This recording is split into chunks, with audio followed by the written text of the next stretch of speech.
USC's surprise push for a playoff spot survives another week. We'll preview both the Rams and Chargers games today, and the Lakers are being pulled deeper into a gambling probe of the NBA. Good morning.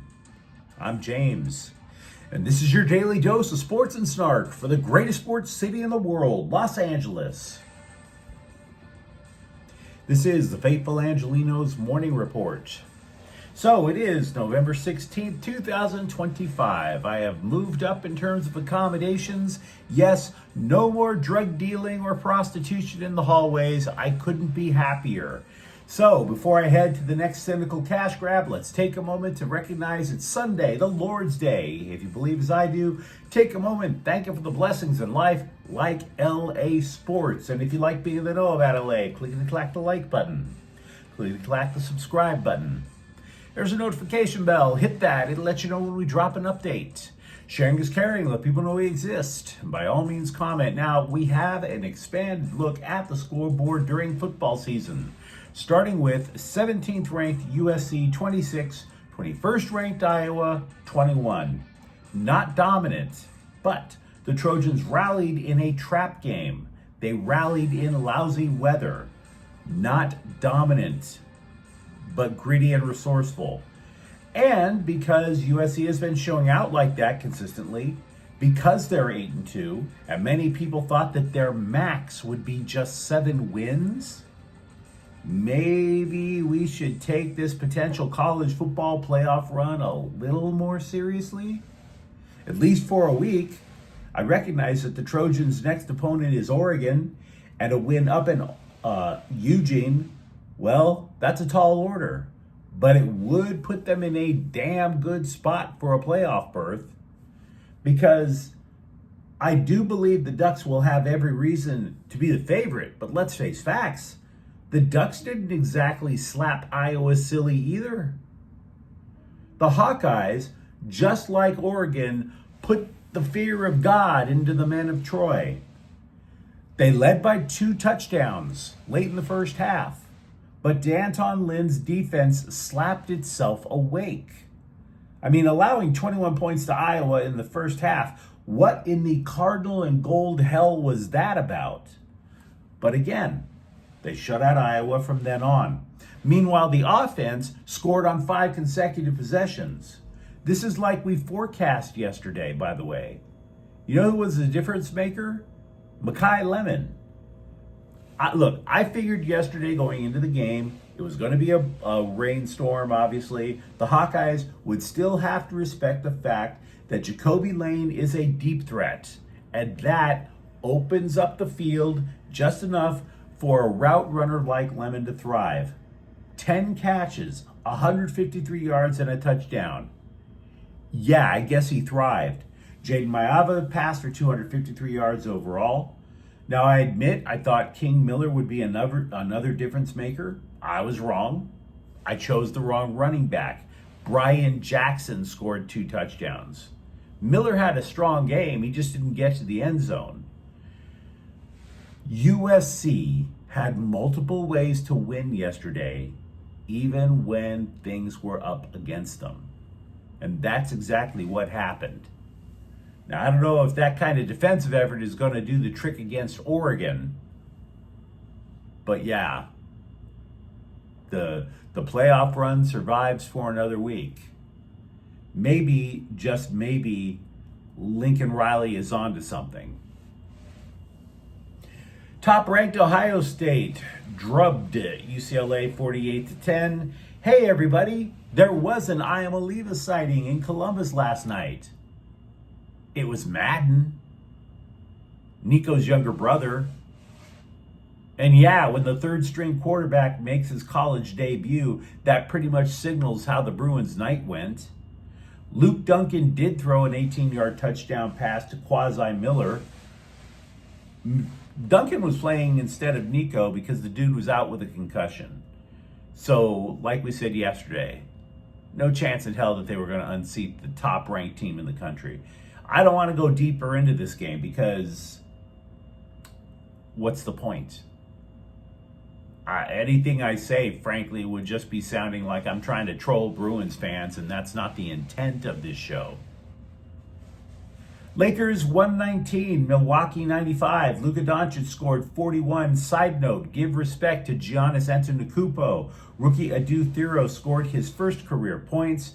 NBA refs tried to keep the game ball, but the Bucks legend and Jared Vanderbilt made sure that the rookie got his keepsake.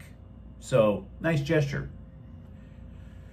Kings 1, Ottawa 0. Alex Laferriere with the only goal of the game. Club America and the Galaxy tied 2-2 in a friendly. Meanwhile, today, Seattle's at the Rams at 1 o'clock. First place is on the line for two pretty evenly matched, two pretty damn good football teams. If you're hoping to get me to trash the Seahawks to make this game sound like it's in the bag, I can't do it. But I do see multiple reasons why the Rams should be favored. Multiple reasons why I would take the Rams. Because much like last year, the Rams are still facing Sam Darnold. And Darnold got jacked up the last time he faced the Rams. Because much like Minnesota, the team he played for last year, Seattle doesn't have a running game to take the pressure off them. Darnold does have quality receivers, but by the way, he had that in the matchup with the Vikings.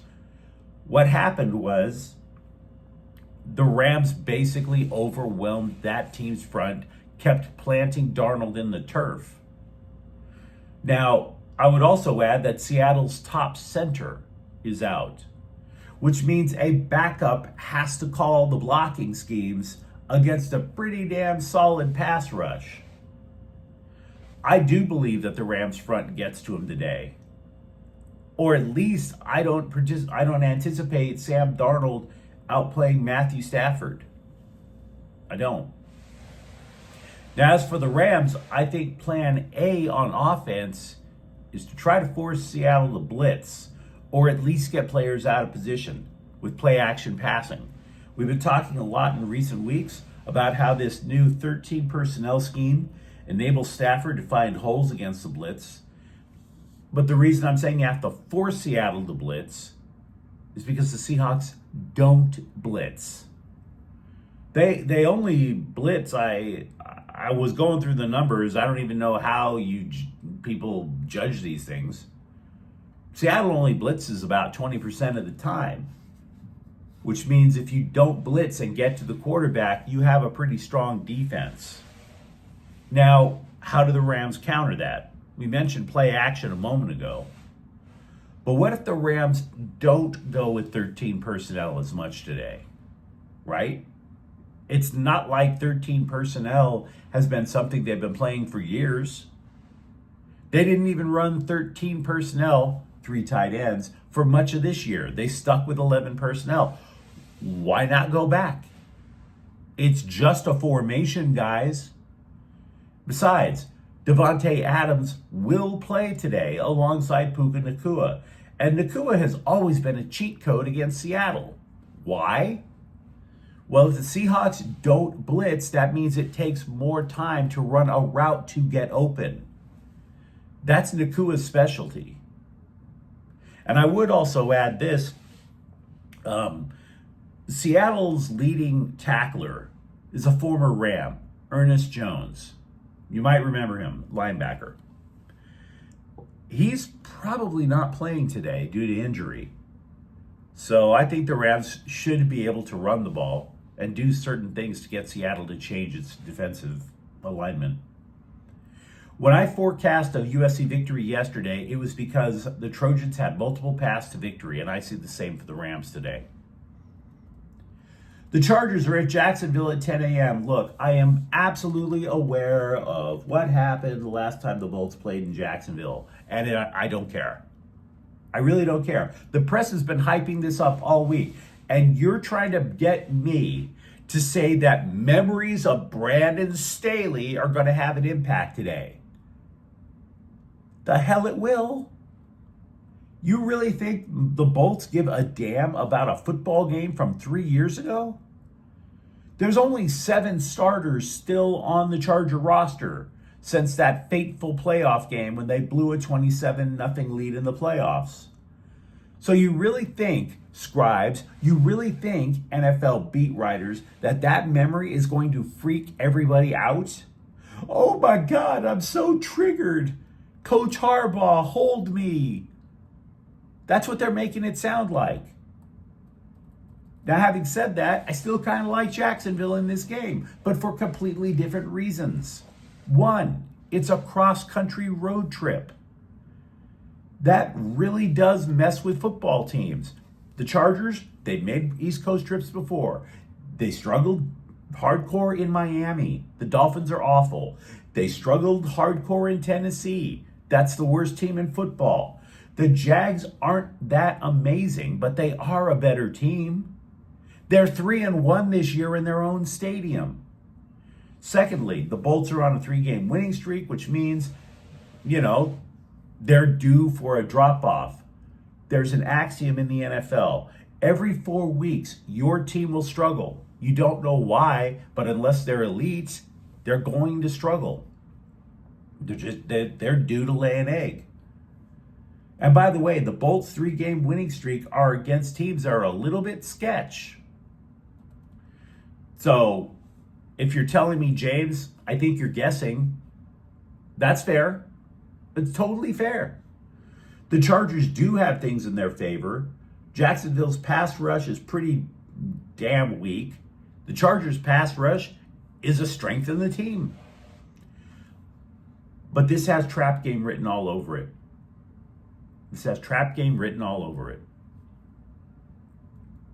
Also, the Clippers are at Boston at 12:30. With that out of the way, what do you say we get to the news?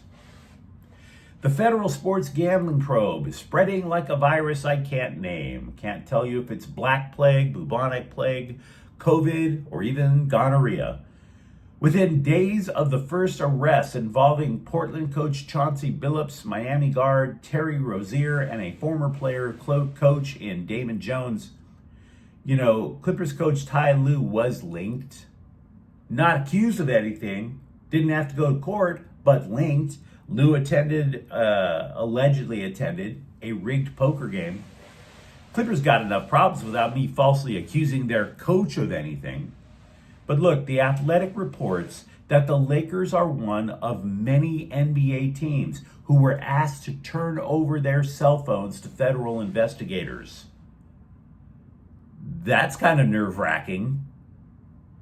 At least 10 Lakers employees, not necessarily players, nobody mentioned a player, but at least 10 Lakers employees are reportedly expected to be asked to surrender phones and phone records. Assistant trainer Mike Mancias and executive administrator Randy Mims have already given up their phones, and they are already cooperating with the investigation. Now, those two dudes have not been accused of anything either. But if you recall, Jones was accused of selling information about Laker injuries to help certain gamblers tip the odds in their favor. Inside dope. Kind of illegal. So, as if that loss in Columbus, Ohio did not sting enough, a genuine Bruins legend passed away late Friday at 66. So, I say this as a USC fan. Kenny Easley was a bad dude. He was a bad dude. From UCLA to Seattle to the Hall of Fame. Now, most of the obituaries I read focus way more on his NFL career. I do get that. He got the gold jacket. And his career was all too short because of a kidney ailment. But with the Bruins, he was an All-American 3 times. His 19 career picks remains a UCLA record. Now in Seattle, you got 5 Pro Bowls in just 7 years, led the NFL with 10 picks in 1984. The enforcer, as they called him, was a damn fine football player. And if you're a longtime UCLA fan, not only do I get while the memories kind of sting, But I wonder, when I think of Kenny Easley now, about the state of the program. When do you think there will be a next time that a UCLA player gets selected top 4 in the NFL draft? When? A few days ago, a couple of viewers mentioned to me about a letter from some former UCLA football players sent to the school president asking for athletic director Martin Jarmond to get introduced to the unemployment line. And I looked at who signed the letter. Ain't no Kenny Easley or a Troy Aikman or Mercedes Lewis on that letter.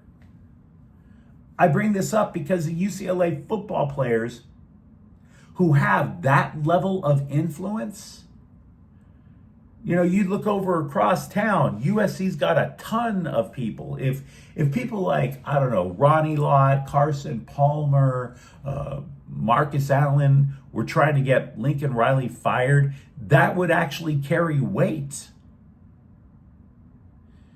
Fewer UCLA football players have that kind of gravitas, that level of legendary status. Easley was one of them dudes. And I'm saying this because it tells me that the program has been neglected for so long. And that goes back, way back before Martin Jarmond. There is a fundamental issue. I'm not saying Jarmond getting fired wouldn't solve anything. Excuse me. That it wouldn't help. But there's something deeper there. Kike Hernandez went to social media to report he underwent elbow surgery, that the joint had bothered him since the summer, as opposed to getting trucked by Andy Pajes in Game 7 of the World Series, but I digress. As a result, Hernandez will miss the World Baseball Classic in Puerto Rico, playing for Puerto Rico. Making matters worse, he's a 34-year-old free agent coming off of elbow surgery. The Athletic did report the Dodgers have interest in bringing him back, but this is not exactly going to command top dollar, my dude. It has only been 24 hours since we pointlessly ripped the Clippers. I don't take particular pleasure in it, although I will admit if the tickets get cheaper, I'll be happy to finally go to Intuit Arena. Do you remember when there was supposed to be a bidding war for center Brook Lopez? You remember that? Right? Oh my God, the Lakers totally needed any big man, we were told. How could the Lakers be so stupid as to let him go to the Clippers as a backup? Maybe it's because the Clippers remembered that he was starting to get old when he played for them 7 years ago. But the Clippers were so committed to create the first NBA roster full of Social Security recipients. You know, when the Clippers were in Dallas, they went double overtime. Lopez didn't even play 10 minutes. A dude who was a 2-time all-defensive selection and a steady scorer didn't get a single point, and he only grabbed 3 rebounds. Yet another piece of evidence as to why the Clippers are bleeped. But you let me know what you think in the comments thread. Talk to me about whether you believe in Trojans football again, or at least in the grand plan. For that matter, Chargers and Rams, who you got? And if you enjoyed this update, don't forget to subscribe to Faithful Angelenos. We're talking LA sports every single day. Thank you for watching. I'm James, and we will be back tomorrow. Faithful Angelenos is a Kian Cortel Queso production. Take care.